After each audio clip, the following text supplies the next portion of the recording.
We shall resume our sessions. This is the second session for the day, and it is entitled Social Media Networks and Content Production Strategies During the War.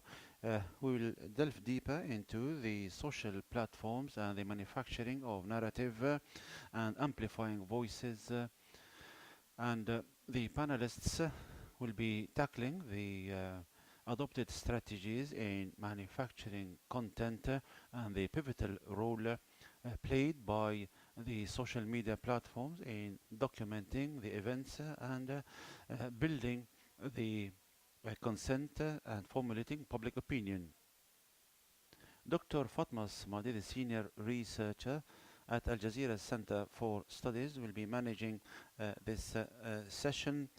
Dr. Ibrahim Abu Sharif, the Associate Professor and Residence in Journalism and Strategic Communication Program at the Northwest University in Qatar, will be participating, as well as Dr. Iman Baraka, the Associate Professor of Translation Studies at the University of Science and Technology. Dr. Islam and Dr. Mark Owen and Dr. Omar as well will be with us. Thank you very much. In the name of God, the most gracious, the most merciful. This is session number 5, and as the lady has said, it is entitled Social Media Networks and Content Production Strategies During War. And this session, as you know, comes along this conference organized by the College of Humanities and Social Sciences, the HBKU, and the Al Jazeera Center for Studies, and the conference is entitled International Media and the War on Gaza, Modalities of Discourse and the Clash of Narratives. As you've noticed, in accordance with this title, we will be talking about the role of social media platforms and the strategies of producing content during war. And it is well known that this modality of media has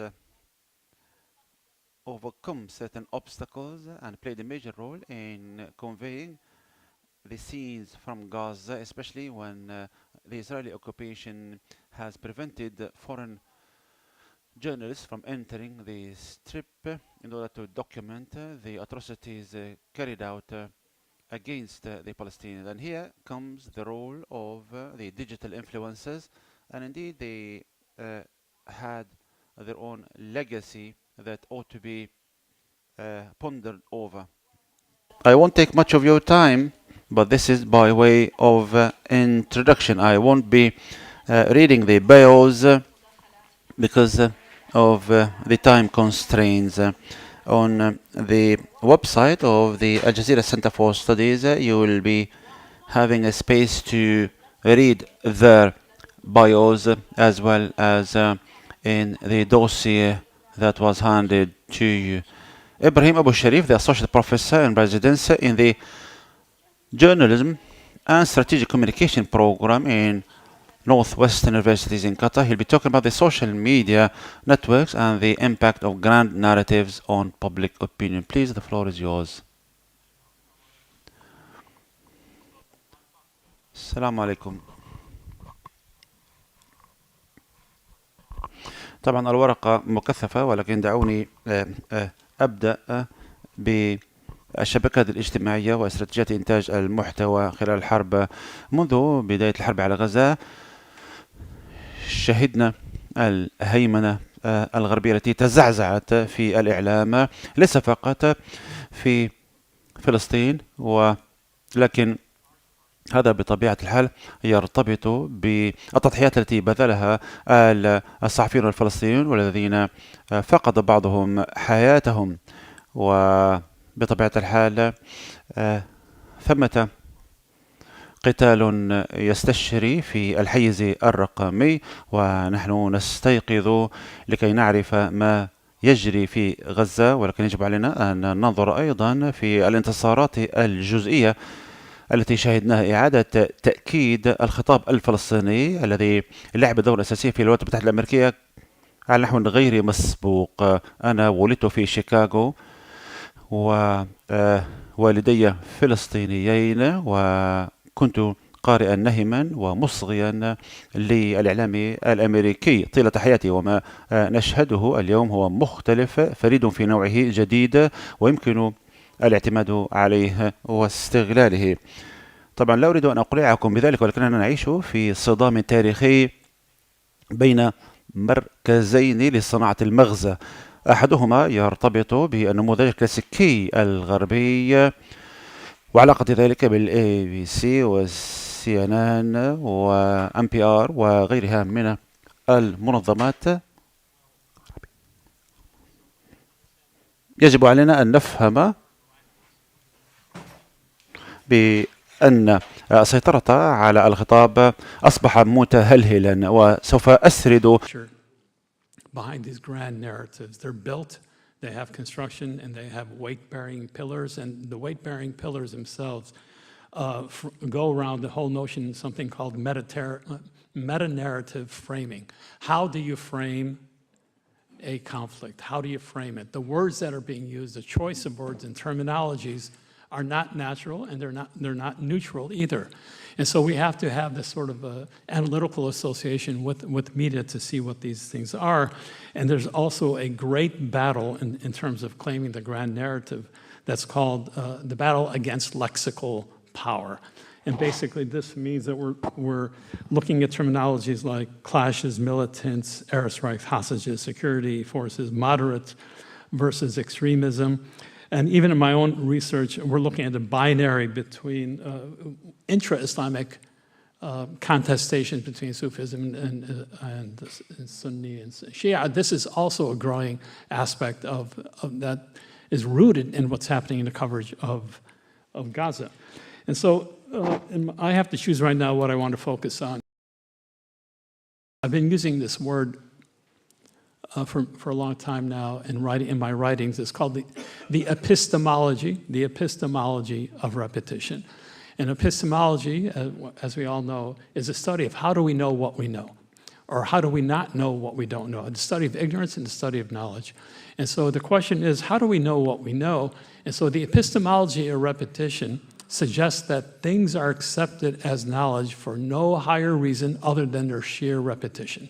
There's no interrogation, there's no investigation, there is no intellectual engagement. It's just the sheer repetition of these memes, of these units of meaning have come to be accepted as knowledge, part of the knowledge economy with no interrogation. This is the epistemology of repetition. This is what we're up against. And so let's just keep that phrase in mind, because in Gaza, what Gaza did, the coverage of Gaza, what it did was expose the architecture. The architecture has always been there, but it really exposed the architecture and exposed the weaknesses it has. It is the nature of power to include in its power structure is to include the idea that it is invincible. It cannot be defeated. We're talking about massive organizations who have massive funding and who have the Western ear and who have the capacity, like the American military, to be in thousands or hundreds of countries around the world. And so these media systems, part of their narrative is to make us think you can do nothing to oppose them, and this is false. But this is part of the power structure. This is part of why these organizations continue to maintain their hold on narratives, is because they convince a lot of people, especially young people, that there's nothing we can do about it. We throw our hands up and we can, this is basically fundamentally untrue. And so what we're looking now, and what social media has done to expose that lie, and it is a lie, is that it decentralized testimony. I mean, how do we have testimony about a people that are suffering, who have no standing army, who have no navy, have no, all the things that everyone thinks is part of a nation state, completely bereft of those things, bereft of a robust media system? How is it that the narrative flipped? In the United States, you have a percentage of Americans, even American Jews, who are turning against the Zionist ideologies, and it's affecting, it's informing of the genocide. Genocide doesn't happen unless there's a narrative backing. Nothing happens in this world. Nothing happens. Not a bullet is fired, not a rocket is sent. Nothing happens before the narrative. It is building the narrative, the stereotype, that is absolutely required for things as big and lethal as genocide. So the question is, how do we attack that narrative? And so basically, social media, what it provided is a decentralized testimony. Who gets to say what is right about a people? Who gets to tell their stories? Whose lives are more important than others? This is all part of the narrative struggle. And then we have the acceleration of counter-narratives. Counter-narratives, or opposition narratives, as they are called, are those narratives that are actually on the front lines of confronting very powerful narratives that have been established, stereotypes that have been established. And we're seeing this decentralization of media, social media users, we all do it, has been able to destabilize American Western journalism in its coverage of Gaza. And so there's also in the visibility of epistemic injustice. Epistemic injustice means that the basic assumptions in which people live and think about another people is rooted in injustice. And Miranda Fricker of New York University talks about this, and Jose Medina at Northwestern University, the main campus. They are brilliant scholars on this. I recommend that you read them. And so the epistemic injustice has always been there, but again, the veil has been lifted. And this is a very important part of our moment today. So we have a crisis of credibility. How am I doing? 6? Oh, alhamdulillah. I'm really grateful for that. I was sitting here for a long time. There's a value in being American. I'm joking. All right. There's a crisis of control and a crisis of ownership. So beyond the binary, there's a redistribution of epistemic labor, which means who are the people who are actually challenging the narratives. This is a labor. It requires skill, and it requires an enormous amount of effort and training of young people to actually counter. And so I will end this. I'm not going to end it now, but my last point will be about activism in academia. And so there's a shift in narrative gravity. The amount of people who are sitting with a clicker watching CNN has been decreased. And so if it's decreased, what they say matters less. And this is really important. When I go back home, Chicago, I flick on CNN. Most of the time I'm furious because again, I'm leaving a region. And I've been here for 18 years, believe it or not. I've been here for 18 years. And you go back, you start seeing the flaws, and they're falling from the sky. The narrative flaws, the media flaws, they just fall from the sky. But everybody's sitting there, and most people are taught to be passive consumers of the news. You sit there and accept rather than interrogators. So this is something that we have to train our students to do. And so this is beyond the binary. It is beyond the academic theories, which I, of course, have to indulge in. I have to do the academic mumbo-jumbo. I have to do that. But the reality is where the battle is are people who are trained, who have the capacity to tell stories, who have the skills to tell stories. You cannot enter a discourse unless you know how. And this is knowable. It is trainable. So the problem with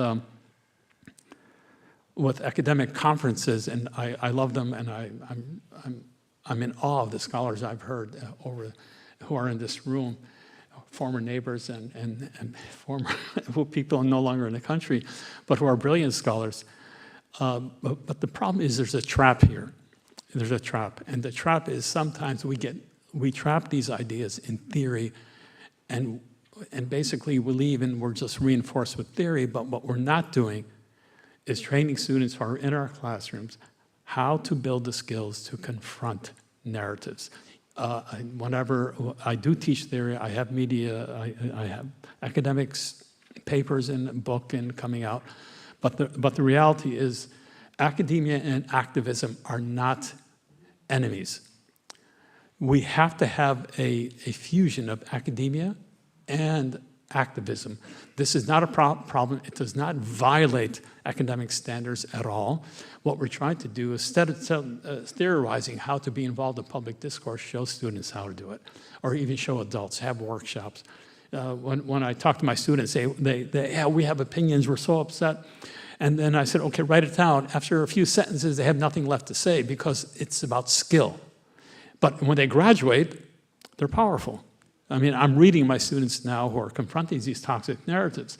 So we have to break the barrier between academic theory and training people, adults, students, whoever they may be, how to confront narratives. And it can be done. You can confront the New York Times. You can confront CNN. You can confront the Guardian. You can. And so this is how really I want to end. And maybe if I have a couple more minutes. No, I should do that. But my advocacy today is that as a room full of academics, of educators, that we need to have a dual role.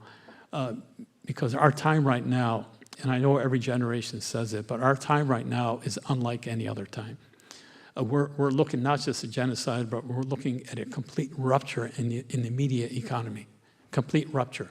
So it is frustrating, but it's also an opportunity. It's an opportunity to get in, to write, produce videos. Like we're seeing brilliant films coming out of Palestinian narratives. I mean, honestly, we can talk until we're blue in our face. It's those films, like the about Hind and others, they're going to far eclipse what we do, just having these theoretical conversations. So I think we need to train our students to do that. And I look forward to talking to you privately. I have a lot of things here with big words and everything, but I just don't want to do it, to be honest with you. I'm looking at educators, and I think that we have to shift our focus. Thank you.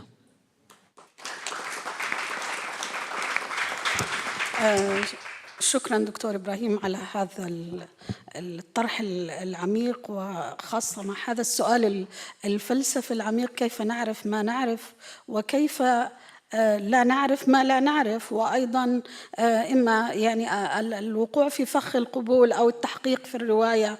وهذه ربما أسئلة جدلية كبرى في الحالة التي أوجدتها الشبكات. إن شاء الله يعني نحظى بمزيد من الوقت مع دكتور إبراهيم في النقاش. أنتقل إلى المتحدثة الثانية، دكتورة إيمان بركات، وهي أستاذ الترجمة المشارك في جامعة العلوم والتكنولوجيا. Translation Studies at the University of Science and Technology in Yemen, who is going to talk about Facebook as a tool for narrative control, critical discourse analysis of Israel speaks Arabic, coverage of war on Gaza. The floor is yours, Dr. Iman Barakat.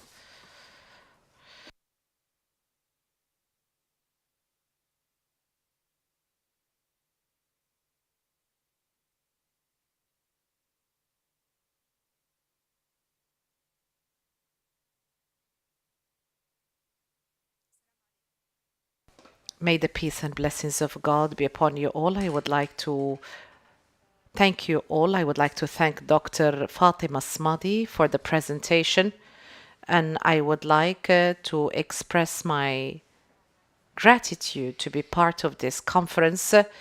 This is a very important opportunity for an academic from Yemen to get such an opportunity. Such opportunities are rare, and sometimes we get such opportunities and we do not get to benefit from them. At the outset, I would like to extend my thanks to the organizers of the conference. I would like to thank Al Jazeera Center for Studies and Hamad bin Khalifa University. Thank you for hosting us and for the kind invitation to participate in this conference. You've given us an opportunity as academics, as researchers, to contribute and participate in this conference. This is a very humble participation to contribute to this very important topic. This topic is no longer an Arab issue or a Palestinian issue. It has become a global thing. So the least we can do is that we as researchers and academics to participate, to be with you and try to clarify the media coverage and particularly social media and how social media covered the genocide. And here I underline genocide and not war. Dr. Arraji talked about the use of this term in the title of this conference. So we talk about genocide because it is not a war anyway. So this genocide that is ongoing and has been ongoing for 2 years, and it is broadcast live where people see the developments day after day. If you allow me, I'm going to speak in English. Perhaps afterwards I might come back again to speak in Arabic.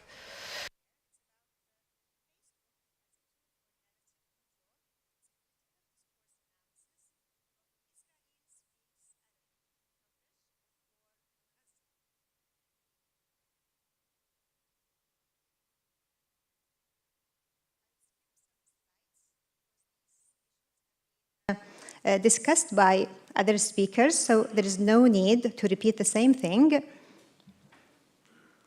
And again, the theoretical framework, which is the highly adopted one, is the critical discourse analysis, Fairclough's three-dimensional model, the framing theory, as well as Van Dyck's ideological square. I selected this Facebook page. It is a pro-Israeli Facebook page. Israel speaks Arabic. إسرائيل تتكلم بالعربية. This page has a significant reach, about 3.6 million followers, and it uses the Arabic language for the purpose of engaging Arab audience. And it's very interesting to see how Arabic language is used by the Israelis. There are things that I didn't include in my study, but I think it's worth having another study for these issues. For example, the idioms, the Arabic proverbs, sometimes poetry. So I wonder, all the time about the people, controlling this page. For the purpose of fulfilling the objectives of this study, a corpus of 185 posts was collected for analysis, and the collected entries covered the period between October the 7th and the 1st of May 2025. Objectives: to examine how Israel Speaks Arabic promotes Israeli narrative, and to use the critical discourse analysis to identify strategies employed to achieve narrative dominance, and to identify these narrative frames constructed by language, religious references, and the use of visual content. Excuse me, I just set the time so that I just help you, Dr. Fatima. Okay.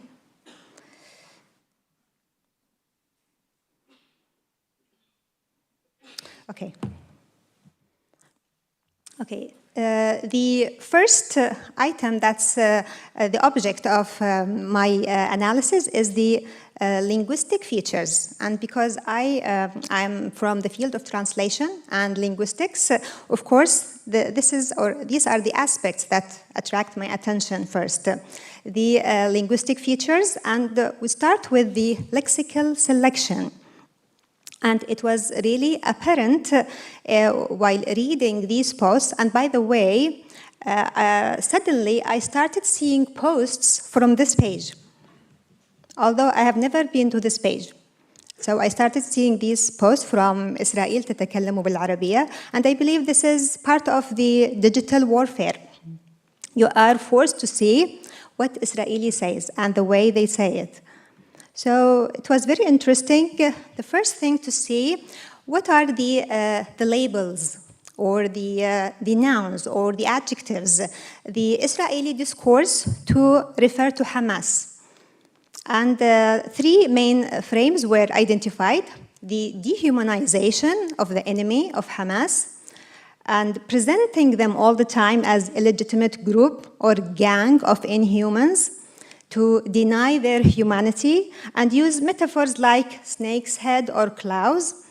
There is also the criminalizations, presenting Hamas as criminals. Like we have these words, as you see, the crimes, the gang, the violence, terrorists, murderers. And also you have the moral degradation, where Hamas is persistently presented as morally degraded people. They are intellectually inferior, they are ignorant, dirty, lowly, coward.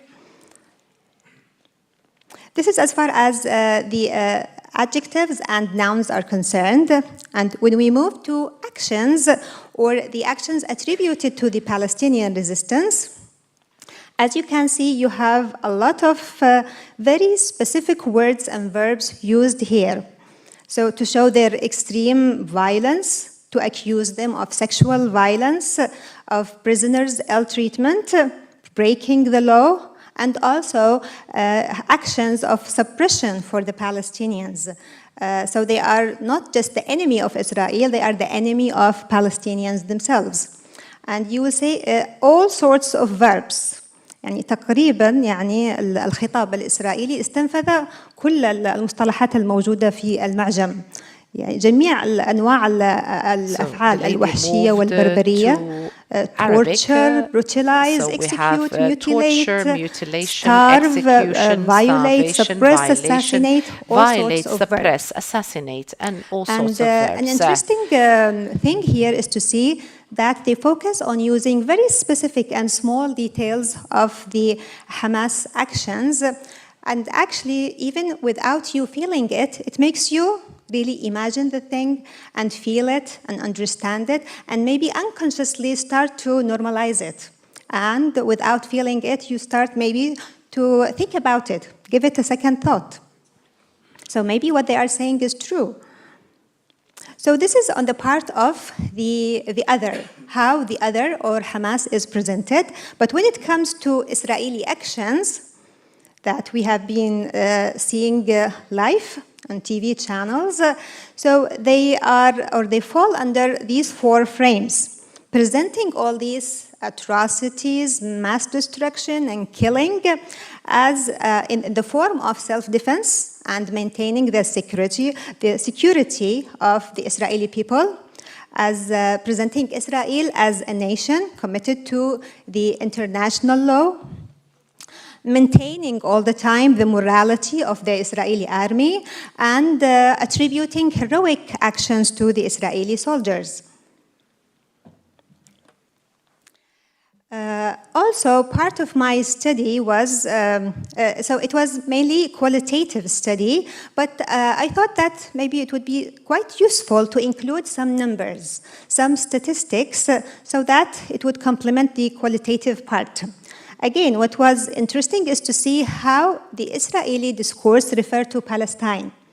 It was interesting to see that there is a predominance of the word Gaza, Gazans, and very limited occurrence, as you see in the numbers, the frequencies, very limited occurrence of the words Palestine, Palestinians, and Palestinian. So there is this acknowledgement of the Palestinian identity.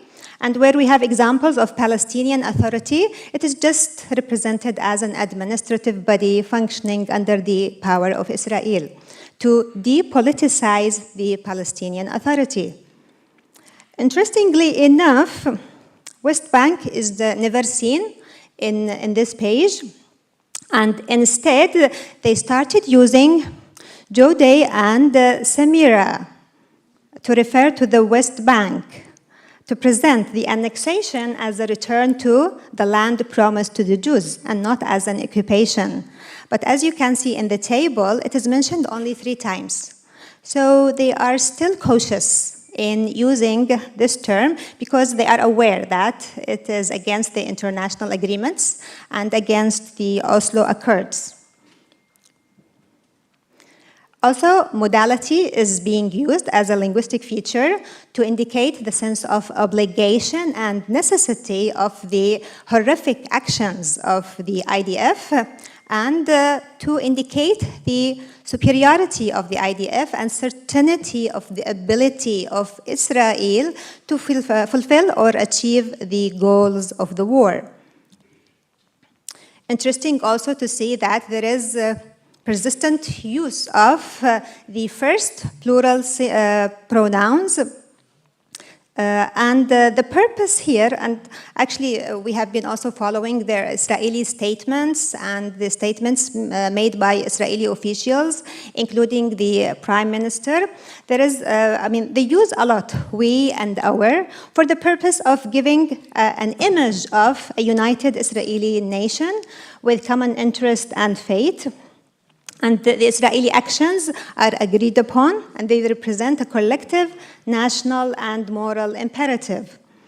It's interesting also to conclude that Israeli discourse attempts to divide the world into two parties. So either you are with Israel or against it. There is no area in the middle. So either you support Israel, you support the human, civilized part of the world. If you are not here, you are just at the opposite side. You are with the savage, barbaric, and cruel, inhuman Palestinian resistance. Okay, so that was on the micro level, analyzing the very small linguistic features. And on the macro level, it was noticed that there is strong use of the religious references in a lot of posts, whether in language or in the visual content. And as you can see here, you have quotes from the Jewish book, Torah.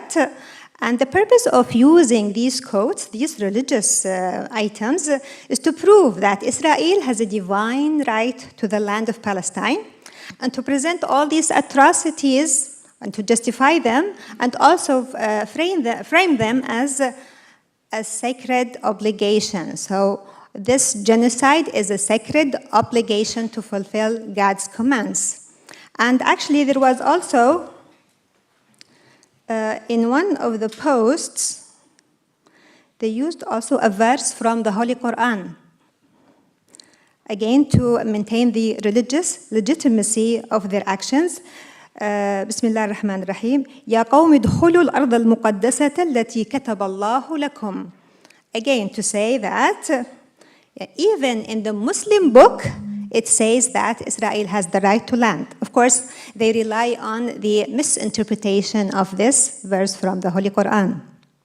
So they know that the Arab audience are religious by nature, and such religious quotes would affect them. دكتورة دقيقة واحدة معك.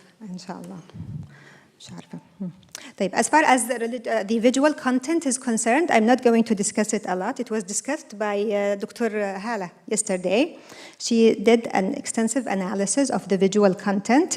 But again, it serves the same frame: the victimhood, the national unity, the inhuman enemy, and the moral army. And interestingly, there was also a picture of a Yemeni Jew, a Jew from Yemen, and she was, her picture showing her making Yemeni food for the Israeli soldiers. Yes, finally, the selective representation, or the framing, selecting particular aspects of reality to present in this page, and these aspects of reality support the Israeli narrative. Again, almost the same frames.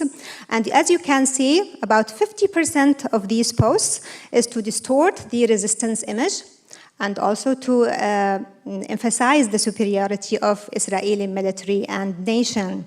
Only one mention of mass destruction, only to say or to emphasize the evil that Tufan al-Aqsa brought to the Palestinian people.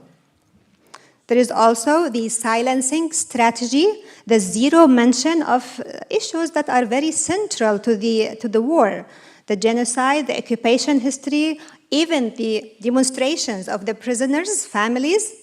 Zero mention, nothing about that. Settlers' violence and international responses condemning Israel.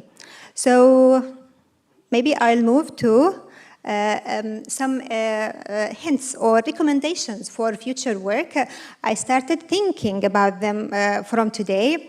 So we have agreed and discussed a lot these strategies of different discourse, but maybe we need to conduct audience studies, or we call them receptive studies, to see to what extent these strategies are working. Maybe to study the likes, the shares, the comments of the audience, to measure the influence of employed discursive strategies on the Arab audience. Thank you very much.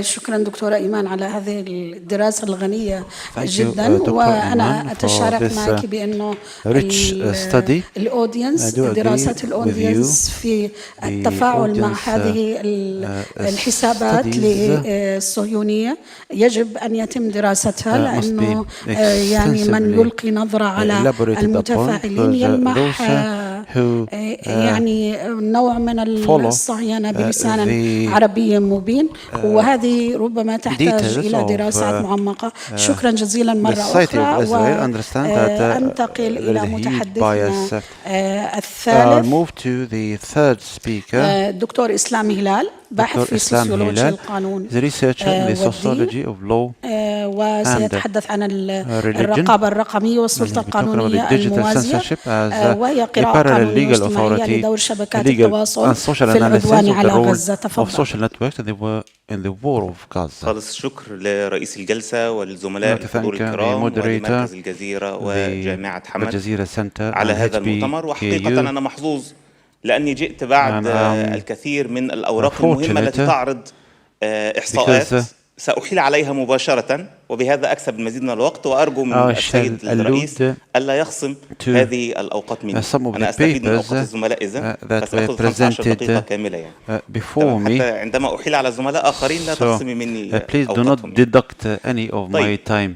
عندما نأتي إلى هنا إلى الدوحة لكل واحد منا حساب على لينكد إن Everybody مثلا has فيسأل a أريد أن أتعرف LinkedIn عليك من أنت account فنعطيه حساب لينكد إن and usually أو we حساب communicate تويتر. through Twitter or through عندما LinkedIn يريد أن يأخذ before coming قرض to من البنك Doha. If you ينظر إلى want to تاريخه take a الائتماني loan, then the bank الذي هو looks بالضرورة through مسجل على the الشبكة credit الإلكترونية history بشكل أو بآخر. online. عندما نحاول أن And نتواصل معا بأي when we صورة من الصور سواء communicate للتوظيف أو حتى التواصل الاجتماعي amongst each بأي other, شكل كان نعود إلى الهوية we الرقمية go back الشخصية to the التي هي personal في digital عصرنا الحالي identity أصبحت قرينا that للهوية الوطنية has التي يملكها كل واحد منا. بمعنى been أنني إذا سحبت الهوية accompanied or الرقمية وحق أي own واحد identity, من الحضور I في mean, هذه if الجلسة I withdrew anybody's digital identity, then perhaps I will be kind of sentencing him to death, if I might say, digitally, because this will impact him or her passively and negatively. What I wanted to talk about is the digital censorship, because digital censorship is a parallel legal authority. We have been witnessing a new era. In the past, the state had the authority over a certain territory. Sorry, I'm a legal person and you represent the media. I'll try not to go through the nitty-gritty of the legal issues. But the state hegemonizes certain territory. But when we want to enact a law in a virtual territory that is not defended by armies and so on and so forth, so here we delve into a new reality that undermines the authority of the states.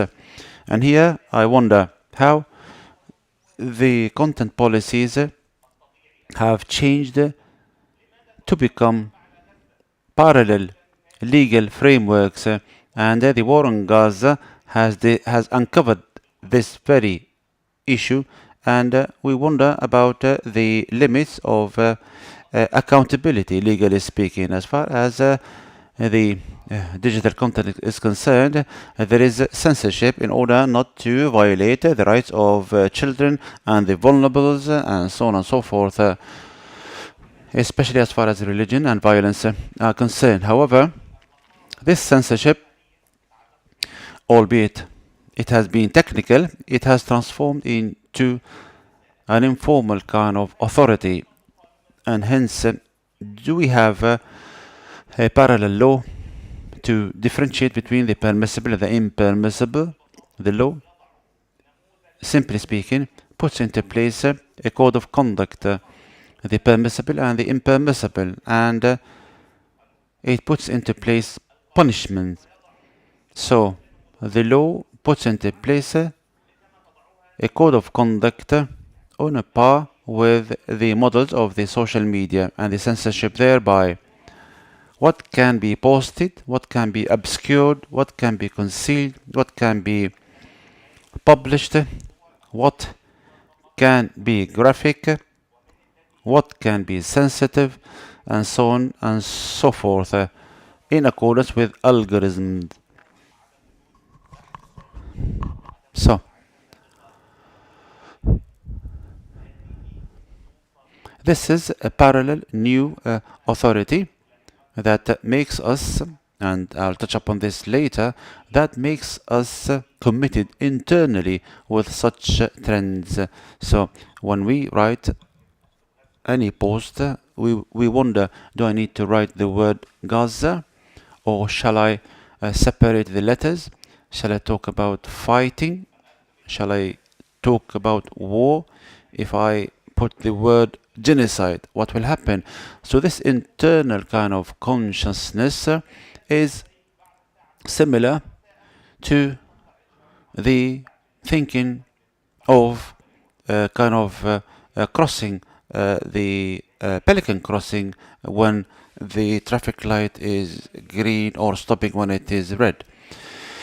And hence these platforms are imposing a new kind of status, a new reality, and raises questions.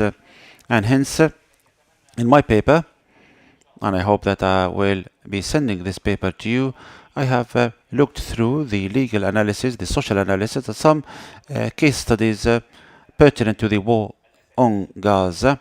I won't touch upon them because the panelists have focused on it extensively. Theoretically speaking, I'll be quoting Foucault's theory when he talked about the concept of authority, because the authority is nothing to do with forcing the subject to abide by certain laws and so on and so forth, but rather interactions that are related to the level of knowledge, whereby subjects cannot necessarily be forcibly obedient, but they follow certain conduct in accordance with such conduct, whether it is bad or good, they will be categorized as such. And also, Lessing and other kind of scholars, I'll be quoting what they said. So, as I said, the state practices legislative power, and the content policies do relate to a fully fledged code in accordance with the censorship, who can enact certain punishment and who cannot, and hence the judiciary plays a role. So there is a judiciary. They have taken the legislative authority and then turn it into a judicial act, and hence you would be notified that your account on Twitter has been cancelled. Do you go to the police? No, there is no police. This is a private platform, and hence my digital content that I had invested in and wasted time and sweat and so on and so forth has been blocked, and this has affected me, and this will affect not only the Gazans, our friends and brothers, but the censorship affects everyone, and hence we need to be vigilant, and we need to understand that there is a legal authority that has been built away from the authority of the state, and legislations that have been passed away from the consent of the subjects or the population. And this leads me to say that the authority of the state has been eroding, and the justice itself has been privatized. Facebook plays the role of judiciary, and censorship has turned into becoming privatized. It doesn't belong to the people, it doesn't belong to the state, it belongs to who pays more. As far as the international law is concerned, the international law cements the human rights and so on and so forth in accordance with Article 19, but what comes beyond that? This is just an ink on paper, because international law deals with states. What about the social media platform? They are not states. The social media platforms are located in a gray kind of zone, and there are three levels of liability. The first one is the law of tort, contractual liability. You pressed the button agree. Have you read the policy? No, nobody reads the policy. I haven't read the policy, albeit I am a legal person. And I don't think that any of you has read the policy. And hence, it is a contractual kind of liability. And there is also a national liability, which has disappeared because the social media platforms are transborder in nature. They don't belong to an Irish law or an American law, and hence litigation will be very difficult. Save some bigger companies. And also the international kind of liability, the Human Rights Council and different UN organs, but they cannot enforce any punishment, and hence there is a double legal vacuum, and we can't react if a platform of a certain state has been blocked. Do we complain? Do we complain to the owner of the platform? Yes, there is a loss that is financial, there is a political loss, and for example, Al Jazeera invests huge amounts of money to establish a platform, but this platform might be blocked. And who owns the platform? A certain owner that we cannot complain against. So, as far as the algorithms are concerned, they have this sway over us, and through certain mechanisms, first and foremost, filtering. If the content is banned, then it will be filtered. What about the ranking? You look through Google to read about Gaza, the first, the second, the third outcome will be totally different from Gaza and what you searched for. In addition to that, there is the labeling. If the content is graphic or inappropriate or violent or doesn't fit most of us, then it will be blocked. So before even getting to the recipient, my post will be cancelled, will be blocked, because I incite hatred or incite violence, albeit this is baseless. There's also the shadow banning. The shadow banning is to do with obscuring your post if you participate in certain kind of gathering whereby some of them were punished electronically.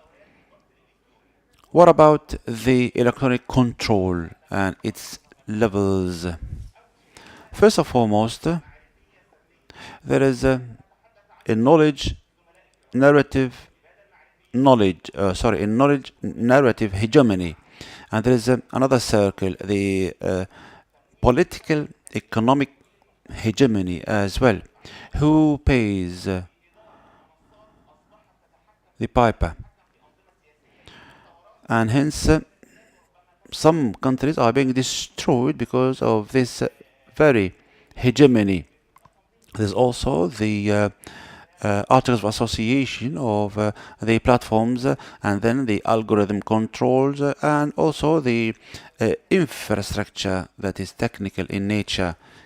Are we allowed to use the servers that are pertinent to these platforms? Can we control the archive? Can we get to the archive on such platforms? And this is another question, because there are no guarantees, legally speaking, to do so.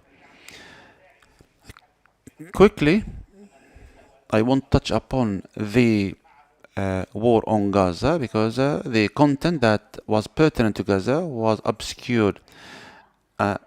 Excuse me. Talking about Gaza is very important. I would like to ask the audience, and I can be tolerant with giving you more time just to talk about Gaza. Okay, the war on Gaza. The other panelists have spoken about certain figures and how the Palestinian content was kind of executed, obliterated, obscured, and even the archive. Also, the activists' accounts were constrained. Also,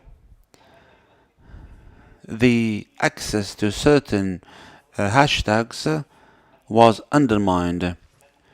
The Palestinian or the Indian or the Pakistani or Tunisian or the Egyptian content cannot be covered legally speaking, whereby we can oblige these platforms to preserve the right to express oneself, or to preserve the digital identity without concealment, without decimating our posts and so on and so forth.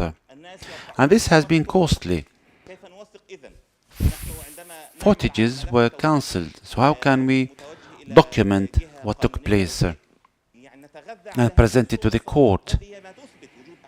These footages represent evidence. A photo that a victim took, a photo of his children or his wife or his father and so on and so forth. But if these photos are non-existent, then they won't be considered as evidence. There's also the digital memory that is biased away from the Palestinian content, as well as undermining the right to narrate the stories and the right of expression. And this has made us hesitant before posting about Palestine, and this is the real result and the most dangerous result. Yes, some photos were blocked, that's fine, but the more ominous issue is the fact that our practices have encountered challenges. And lastly, I call for having a social legal framework that is new. We need to understand that the social media platforms are very important, and they are as important as the states. And indeed, we need to understand that the commercial law, the company's law, are irrelevant here. The social media platforms are important, and the other issue is the fact that we need to have into place a digital rights convention, whereby we have guarantees to have an international agency that is specialized to cement the human rights and the digital presence and the preservation of the identity, as well as the algorithm justice. And this is a very important term, especially when it comes to ranking and filtering. On what basis filtering takes place and ranking takes place? I'm a legal personality. I can say that there is a court of first instance and a cessation court and a court and a crown court and court of appeal and so on and so forth. What about the social media platform landscape? In conclusion, ladies and gentlemen, my dear colleagues, I would like to emphasize the fact that digital censorship is a parallel legal authority, and it has nothing to do with a technical hiccup that relates to the war on Gaza or any other war. It is a precursor to that might lead to a legal system that will see light. We need to be vigilant, we need to be sensitive, and we need to contemplate this issue. The war on Gaza is not a human tragedy per se. It is a lab, a test of the social platforms. Have they succeeded? Have they failed? This has been answered by other panelists. There's an open question. How can we recalibrate the balance between the rule of law and the digital sovereignty of companies and the right of people to narrate and to have their memory and to exist on Earth and in the cyberplace? Thank you very much, and thank you, and sorry for taking much of your time. Thank you very much, Brother Islam. So there are so many ideas that you have tackled. Perhaps when it comes to digital execution is going to be included in the media studies unit. Our colleague Muhammad Al-Raji is working on a project where he documents scores of testimonies about journalists in Gaza, and this is going to be published soon. Perhaps we're going to be having many ideas that have been presented by Mr. Islam. So now I would like to move to the fourth speaker of today from Morocco via Zoom, Mr. Omar Kouyish, who is going to be with us, who is going to talk about setting a framework or framing genocide, Western media's lexical strategies, and the policies or politics of euphemism. The floor is yours, Omar Kouyish. Sound, please. We cannot hear the speaker. Brother Omar, can you hear us?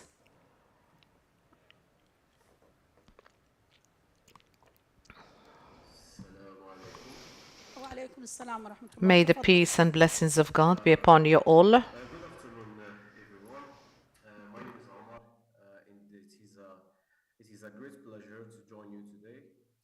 And I'm very grateful for the organizers for providing me with the opportunity to participate online.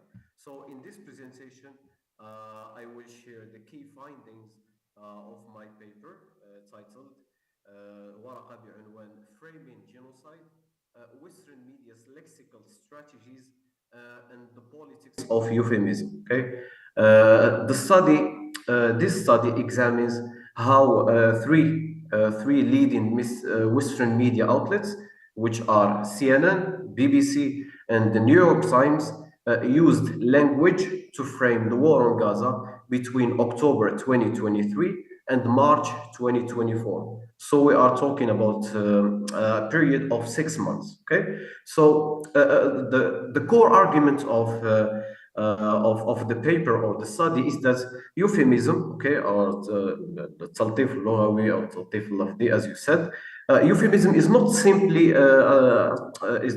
a softening of language. No, it is a political tool that shapes visibility, okay, that shapes agency, and ultimately shapes public understanding of violence. Okay, so just like an introduction, the paper starts with a simple but powerful idea, which is language is never neutral. Okay, language is always biased, especially during wartime. The words that media outlets choose, like for example verbs, labels, syntactic structures, they do much more than describe reality. Actually, they construct reality deciding which actors appear human, deciding which deaths matter, and deciding who is responsible. So before going further, I just want to offer a very clear definition that I use in the paper, which is the definition of euphemism. Euphemism is the use of mild.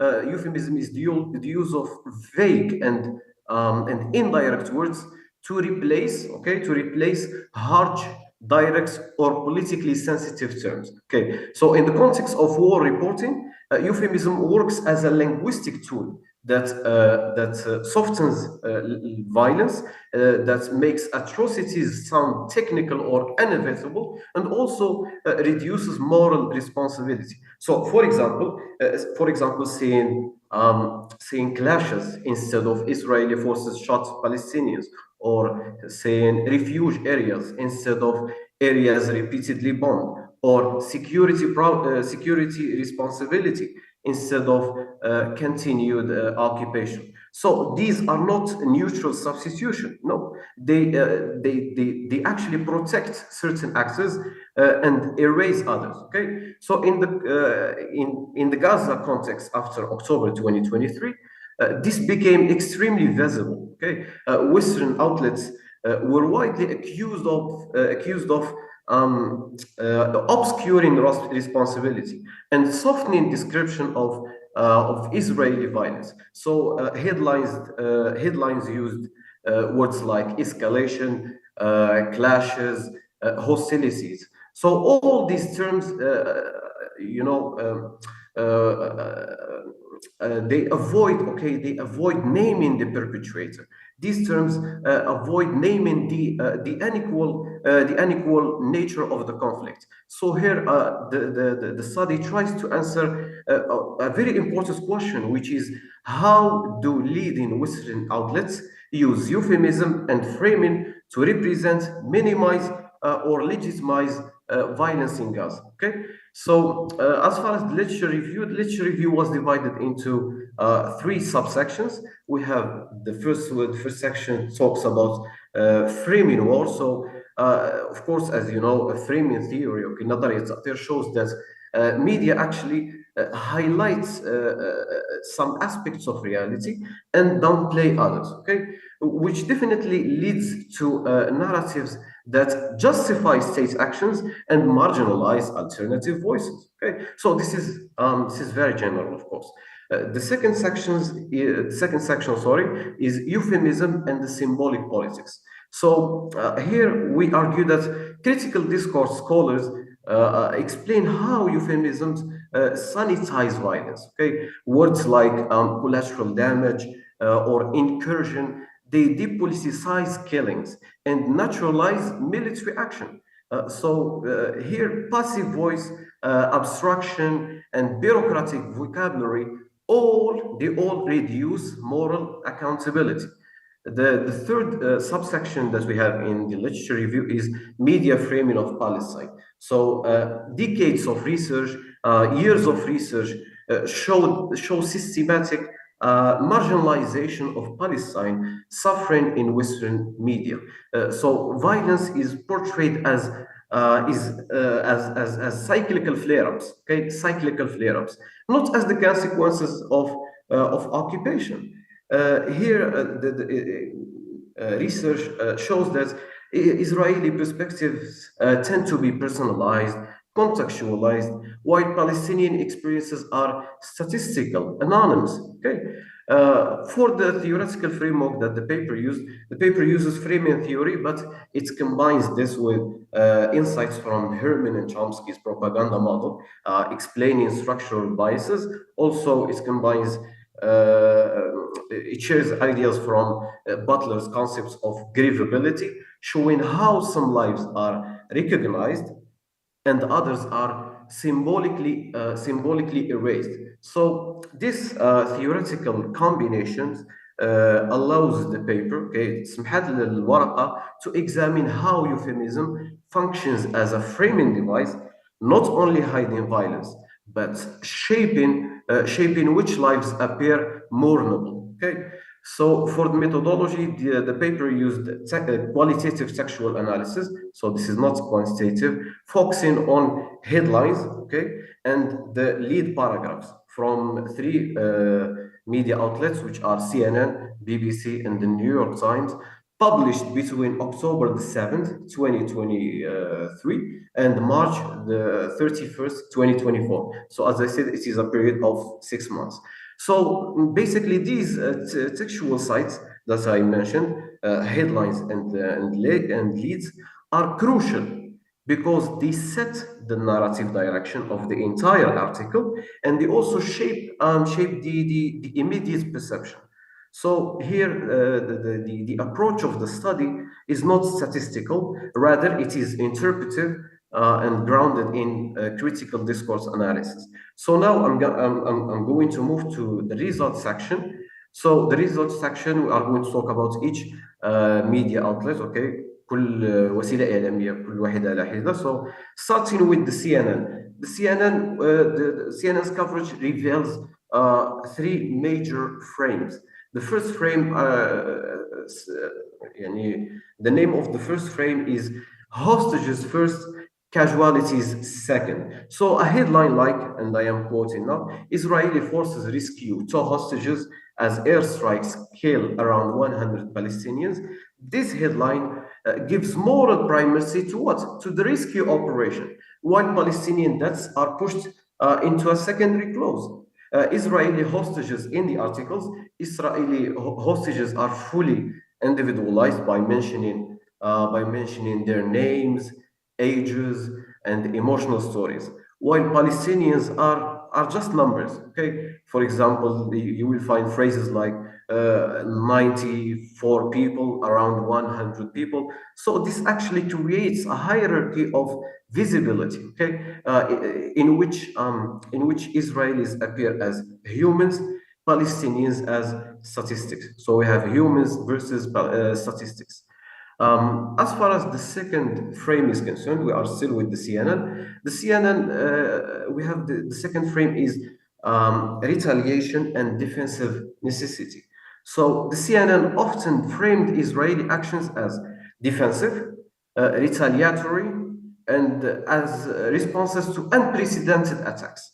So here we can find phrases like push militants of its soil or retaliatory strikes. These phrases, okay, they embed Israeli actions in a moral framework of self-defense, not aggression.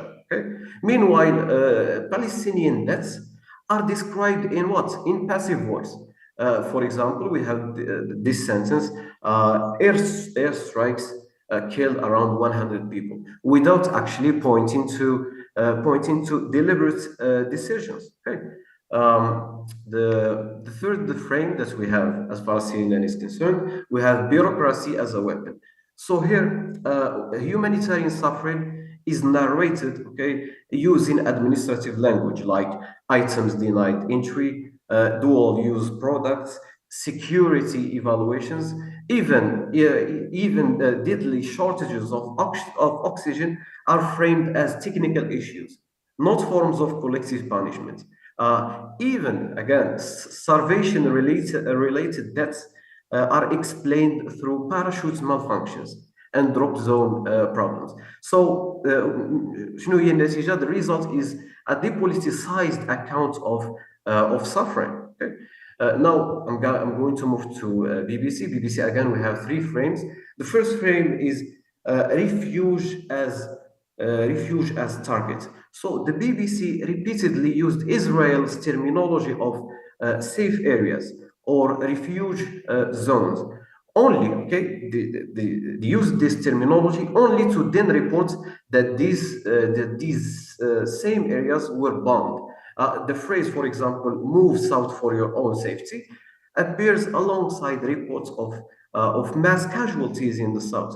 So, of course, this creates a discursive paradox where refuge and danger coexist, which is weird and interesting at the same time. The second frame here we have with BBC is technical war language. So BBC's articles news stories often rely on military terminology like terrorist infrastructure, warning shots, security concerns. So this operational lexicon makes violence seem clean, makes violence seem controlled, and makes violence seem rational. Okay. The third frame is the arithmetic of deaths. Here we are going to talk about numbers. So BBC frequently foregrounds numbers, okay, to 20,000 killed, 300 per day, 70% women and children.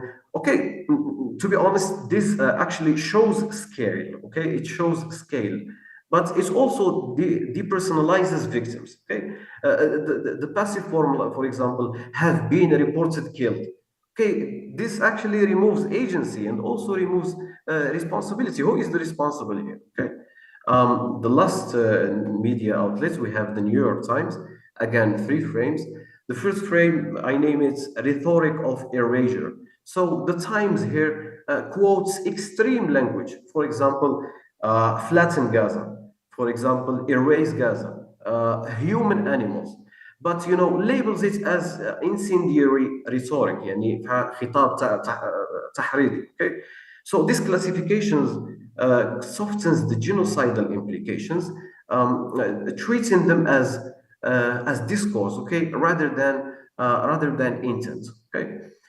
The second frame we have once and for all solutions. So here the New York Times frequently reproduces phrases like eliminate Hamas, restore honor, once and for all. So these convey a fantasy. For me, these convey a fantasy of total military resolution. Okay, so euphemism appears when occupation is renamed as security responsibility. Okay, the last frame is vacuum talk, the vacuum talk frame, and here the New York Times often describes Gaza in technocratic terms, like for example, power vacuum, civilian affairs, governance gap. So here the humanitarian collapse, okay, المعاناة الإنسانية becomes an administrative challenge, not a political outcome of Israel's violence. Okay, so of course this shifts attention from state violence to management problems. Okay, so now just to discuss these points, definitely across all the three media outlets, BBC, CNN, the New York Times, the patterns or the frames, we can see that they converged on several points. For example, number one, we have Israeli lives are personalized, Palestinian lives are depersonalized. We have names versus numbers. Okay. Point number two, we have violence against Palestinians is described in passive or abstract terms. For example, we have people who were killed instead of Israel killed. Okay. Point number three, we have bureaucratic language is used to explain suffering. In what way? In a way that aid restrictions, القيود على المساعدات become security evaluations. Okay, so ultimately euphemism plays a central ideological role. Okay, in a way that it obscures responsibility, it normalizes atrocity, and it sustains moral hierarchies. So, of course, these findings, okay, support Butler's claims that media produce hierarchies of grievability, uh, in uh, in which some deaths, bad wafayat, are mourned loudly, while others are mourned silently. Okay, and to conclude my presentation, so this study shows that euphemism, التلطيف اللغوي, التلطيف اللفظي, is not a semantic detail. Absolutely, it is not a semantic detail. It is a political practice.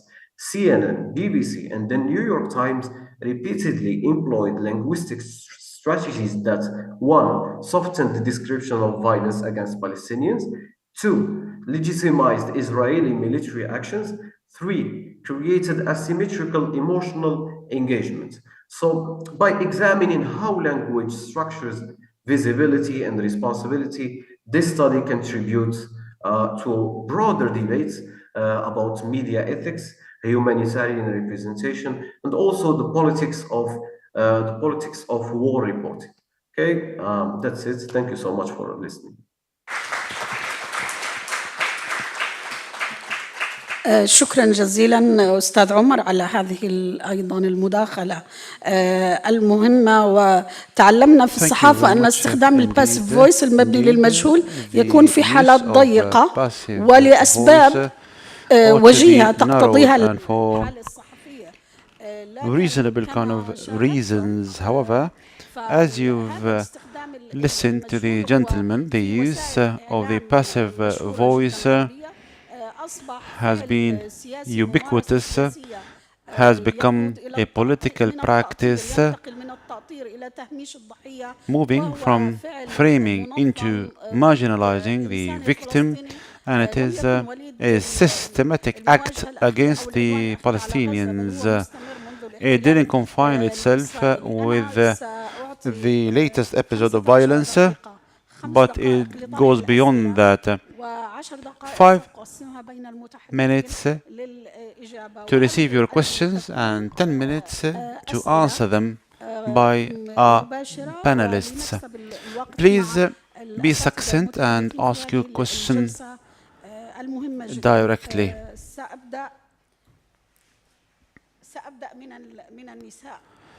I'll start with the lady. Yes, I'm biased when it comes to women. Thank you for this bias. But anyway, a quick question. Dr. Ibrahim, you've talked about the authority of terminology, or perhaps misinformation. Tell us about the social media platforms and how they kind of countered this issue. Dr. Iman, Israel speaks Arabic.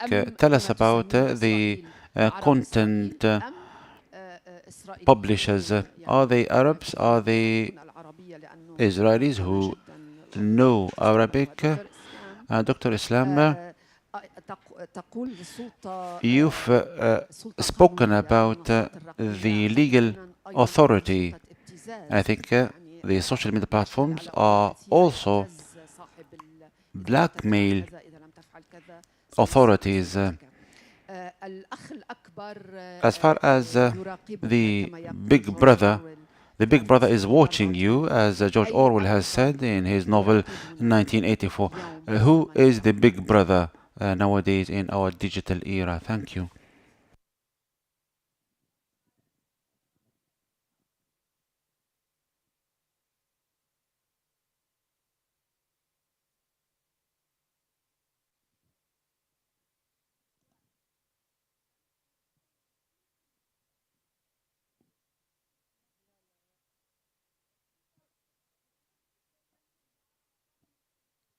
شكرا جزيلا.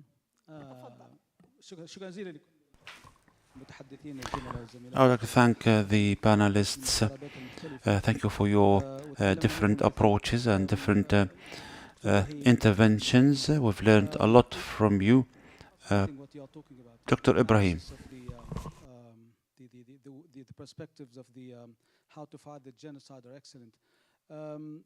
I think you spoke mainly about countering the genocidal narrative with regard to the media perspective. Maybe you should elaborate on how to probably, you said, teach students how to counter the narrative from the theoretical standpoint. شوف احنا يعني our challenge خلينا احنا نكون يعني واضحين بشكل كبير. From the theoretical perspective, we keep recycling theories, even when it comes to presenting things related to deconstructing the Western narrative about Gaza. This is really I'd like you to elaborate on. دكتورة إيمان شكرا جزيلا. يعني طبعا Thank you very much. أنا حقيقة عن نفسي أشجع جدا دراسة الآخر انطلاقا من محتوى الآخر. أنا تمنيت لو أن باحثين يدرسون From يعني وسائل الإعلام أو their perspective, اللغة العبرية مثلا. I wished that some would study Hebrew.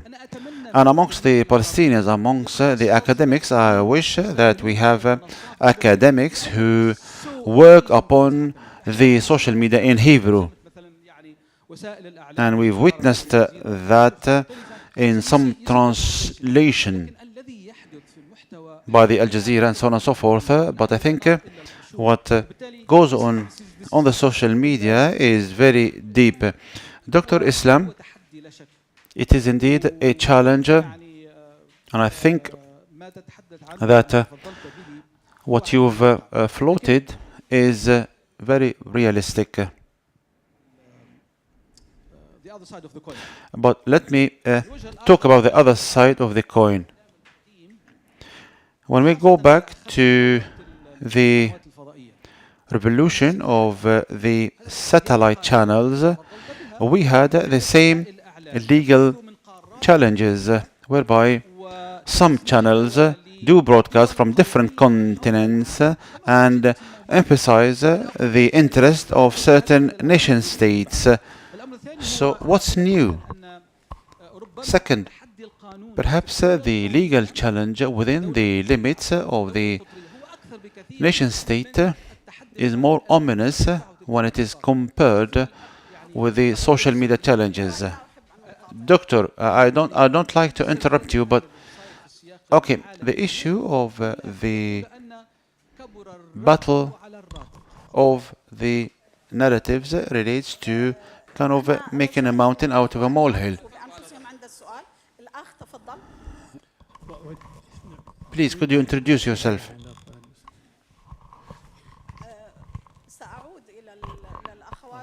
I'll come back to our sisters, but the gentleman here who raised his hand first. Thank you very much, Dr. Fatima. My name is Abdul Fattah Mohammed, Professor of Global Affairs at the College of Islamic Studies. I just wanted to comment on Islam Hilal's paper. There's what we call the digital occupation. It is not only the digital feudalism. It is to do with a state whereby few people take the decision, Elon Musk and his ilk. So, how can we have a legal liability when we have digital occupation? The problem that you're talking about is the result of the techno-feudalism that came along after capitalism. I would like you to focus on the bigger picture rather than just Gaza. Thank you. I'll come to the lady here.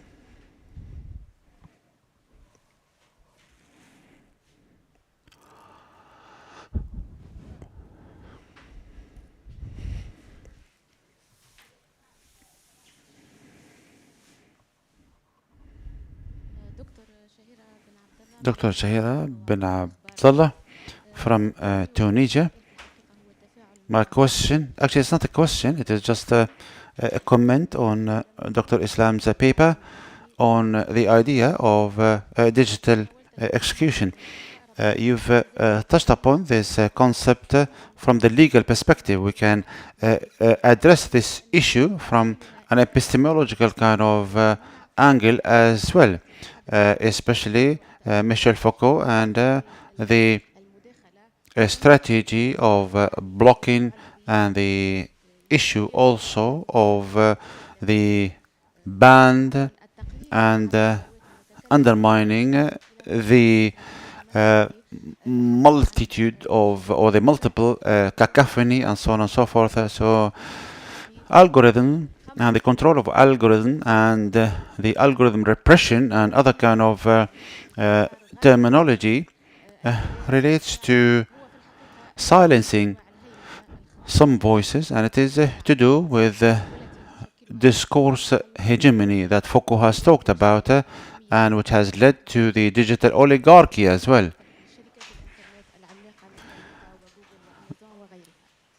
that were propagated by Meta and other kind of multinational companies.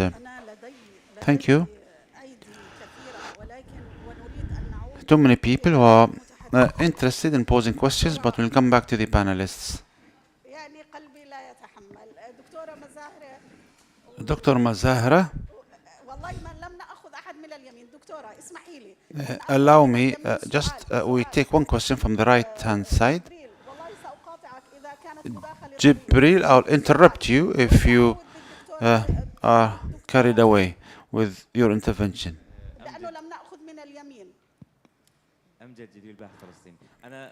Amjad Jibril, I'm a Palestinian researcher.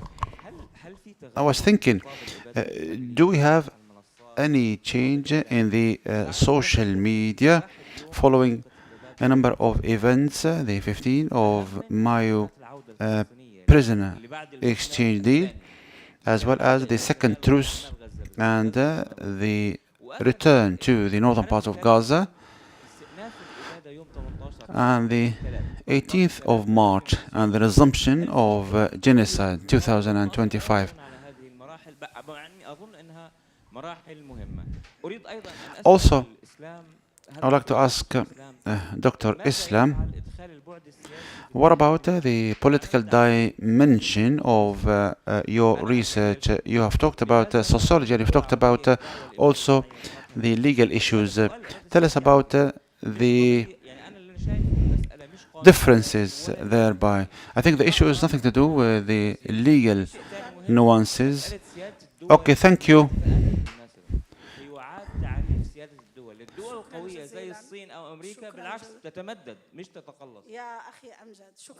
Thank you, brother Amjad.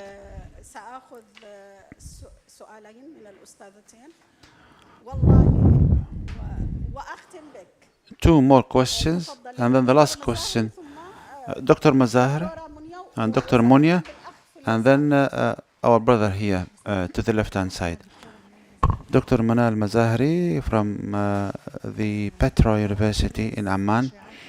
I teach international law. My question is to Islam, with all due respect to the other panelists.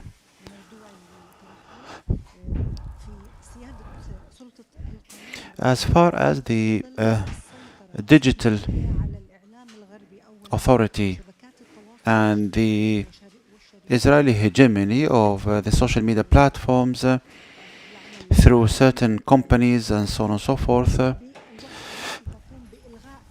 and obscuring any anti-Israeli post, I've since 2023, I've encountered a post on the YouTube that was peaceful, but it was pro-Gaza, but still it was blocked. Would it be possible to have perhaps an international law to govern these companies first when Israel or the Zionist movement is hegemonizing such content? Dr. Munya? Thank you. I'll just follow up of what the doctor has said. It is just a comment. The war is not waged by using weapons per se, and the killing is not a mere killing, it is the killing of the identity as well. We don't have the weapons, we don't have the technology to prevent killing the image itself. So what about the benefit of the laws that were kind of passed and tailor-made in accordance with their interests when we don't have the technology and don't have the weapons or the arms?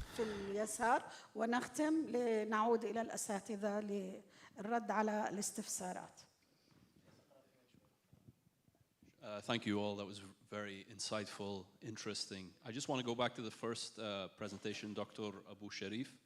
I think you were conveying an optimism, and I think it's something that we hear quite a lot, that the narrative's changing, that we're hearing things we didn't hear before. I want to really pose two questions about that. Number one, how useful is this when really materially what happened in Gaza was a huge loss, materially speaking, regardless of, you know, attitudes maybe have changed a little bit. How can we be sure that this is going to translate into behavior, into policy, into material outcomes? And then number two, let's say that this was a success, not a success, this was an optimistic move in terms of narratives in the West, Western media. How long, I mean, are they going to last now that the genocidal actions have slowed down? They're no longer, you know, getting traction in the media, number one. So the attention's going away. I imagine some people's views are going to revert to what they were before, given how aggressive the Zionists are in funding media narratives. And then the second part of the second question, we're seeing now, I guess, Larry Summers being involved in TikTok. And so whatever wins we've gotten, I don't want to say we've gotten wins out of this, but whatever optimistic things have unfolded, I don't think we can take them for granted as well. And I'm sure the Zionist lobby is now going to respond as aggressively as they do. جزاكم الله خير. شكرا جزيلا. أسئلة تضاف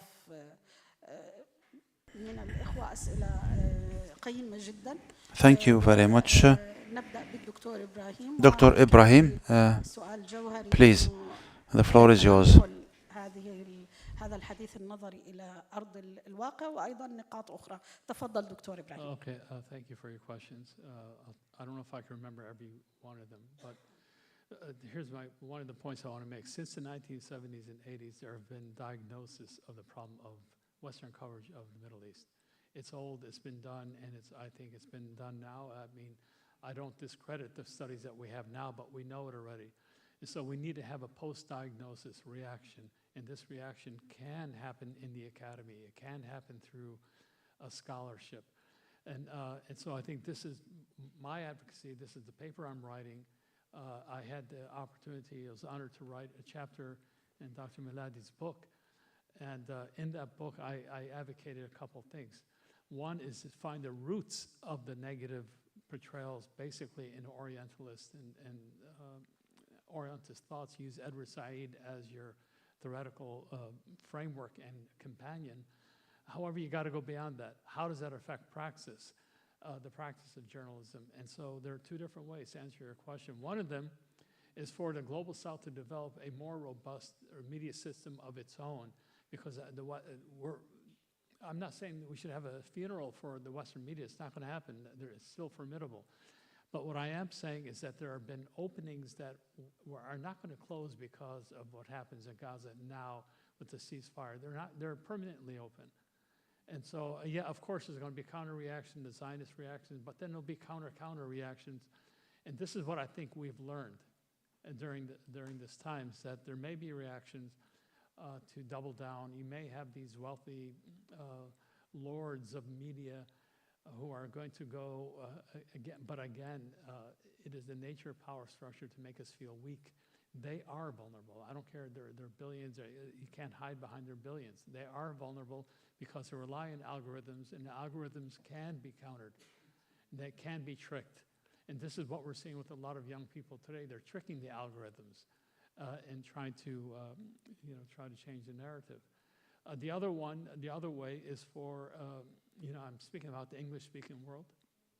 Language is not neutral. I mean, Arabic, English, and whatever, but the centers of power, definitely English is at the center of that, of Western media hegemonic narrative construction. And so I'm recommending that American Muslims get involved, try their best to get into newsrooms. Two of my students are at the New York Times, former students, which is very good. One is at CNN. The other, there are others in Business Insider and Forbes. There is a change from within. To your question, change works in slow motion. It's like you're running in water. It just takes time, it takes patience, it takes, most of all, dedication. It can change. I mean, what happened in Gaza, it opened the way. If Gaza closes, doesn't mean the ways have been closed, not at all. We have to keep going. We have to see the fraud of Western journalism and their coverage and keep going. This isn't just a pep talk in the locker room, you know, yeah, go team. You know, it's not like that. We've seen the results. We have the mayor of New York City who's going to be a Muslim. You know, I don't think that could have happened without the openings that Gaza created. This is a man who openly says, if Netanyahu comes to New York, I will do my best to arrest him. And this is part of his campaign. And he's been calling what's going on in Gaza as genocide before anybody else did. And he is sticking to his guns, and he won. He defeated a formidable local candidates, and they are formidable. But so there is a change. There is a change afoot, and I'm optimistic. I don't like the word optimistic, to be honest with you, but whatever is close to that word, I'll use. I think it's possible that this change continue. I don't think if Gaza closes, the openings close. No way. It's open permanently. It's open all the time. شكرا دكتور إبراهيم. دكتورة إيمان. Thank you, Dr. Ibrahim. Dr. Iman. شكرا دكتورة فاطمة. طيب. Thank you, Dr. Fatima. شكرا جزيلا لك دكتورة. Thank you, Dr. Wafa. بالنسبة لسؤالك عن As far as your question is concerned, who are the content makers? I've thought of this question. There are no information about this issue in the page, but through studying this paper and as a translator, I can differentiate between the source text and the translated text. We can get to the bottom of it, whether there is a translation or whether the text is a genuine source text. I can say that those who had posted on that page are not Arabs, because there are plenty of loopholes in the use of Arabic, especially the sensitive culture-specific and the colloquial language, the poetry, and some parts of Egyptian songs and so on and so forth. They try to be close to the Arabic reader, but there are loopholes and they have failed. So I think that there are certain Arabists in the IDF and others in the creation of these contents that are supportive of the Israeli narrative. As far as Nuruddin's question, I agree with you. There is a gap, there is a research gap, to the best of my knowledge, because in the previous studies it transpired that most studies do focus on the actors that adopt the Israeli narrative. But what about the Israeli narrative itself? We need to study this narrative directly, and we need to have a speciality in Hebrew as well. Last question from Mr. Amjad, I think. Is there a change in the discourse following the milestones that the struggle had gone through, and the truce and the deals and the ceasefire and so on and so forth? I agree with you because I'm very acquainted with this page, and if there are any watershed moments, I do go back to the page and see how it is dealt with. But I confirm that there is a huge reliance on silencing. So any event that doesn't serve the Israeli narrative will be concealed, will be cancelled, will be elbowed aside. And as a matter of fact, if a certain issue is criticized, then this will contribute to its disappearance. Thank you, Dr. Islam. A number of questions have been addressed, but please be brief.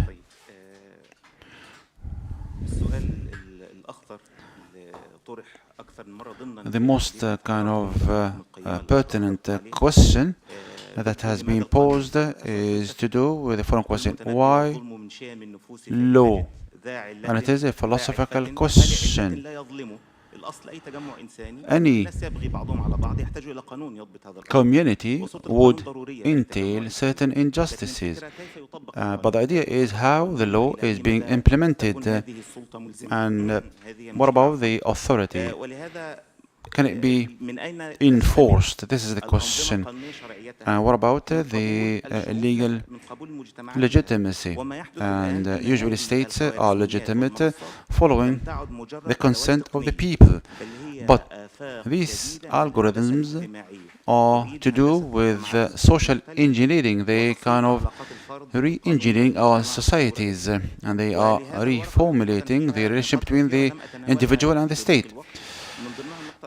I had a number of issues that I had skipped, especially the gentleman's mention of digital occupation.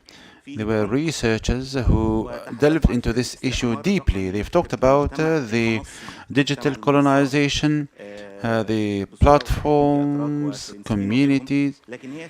Turks and French scholars talked about the issue. At the end of the day, this colonization emanated from the susceptibility of those who are colonized. And they are also valuable. And hence the colonization takes place. And I go back to your question, who is the big brother? The big brother now is the big engineer. He is not a big brother per se, he is the big engineer. It is more dangerous than what Orwell has portrayed in his novel. He kind of engineers what we can say, engineers what is permissible and impermissible. He engineers our lives. It is the issue of being kind of immersed in algorithms, in this new kind of era pertinent to the social media platform. Dr. Nuruddin has asked about the new era, and he compared what takes place now with the satellite era. The previous era expressed the situation of the community, and it did not define every single person, and it did not kind of interfere in our digital identity. Now, for example, you can't be recruited if you don't have a LinkedIn account, even if you are an old man. When I met the doctor, I said that I've read some research papers, and I read them through the social media platforms. So this is the new kind of era, and this is what makes these tools more effective in engineering our societies. It is very interactive. As far as the digital execution or the digital feudalism, these are parts and parcel of the tools that are used. And you said that the sovereignty of the states cannot be eroded. No, I say yes, they can be eroded. We can say that there is a legislative vacuum, but when it comes to a political vacuum, there is no such thing. Political vacuum always is filled in by someone else, by a foe, by an enemy, by the other. Private companies do own the platforms, and in the future we might have governments owning the platforms. So The digital sovereignty is intangible, it is transborder in nature, and you need to have the servers as well in order to own algorithms. Is there a law that governs companies? Yes, there is a law that relies on commercial practices, and we have agreed upon this. And I will be sending you the paper. I have talked about a number of approaches that are implemented in the EU, Turkey, and the US. How these countries arrived at a stage whereby they could have indeed made the social media platforms liable, but they have failed. As far as the international conventions are concerned, yes, having an international convention is indeed important to hold the social media platforms accountable.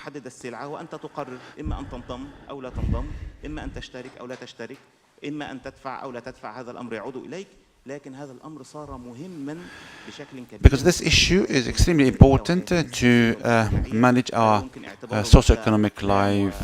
So the issue has nothing to do with the material, the commodity that can be sold and bought. Thank you very much to you all. This is the end of this session. This session is adjourned. Thank you. شكرا دكتورة فاطمة، شكرا للمتحدثين على الحوار العميق. نتوقف الآن لتناول الغداء وأداء الصلاة.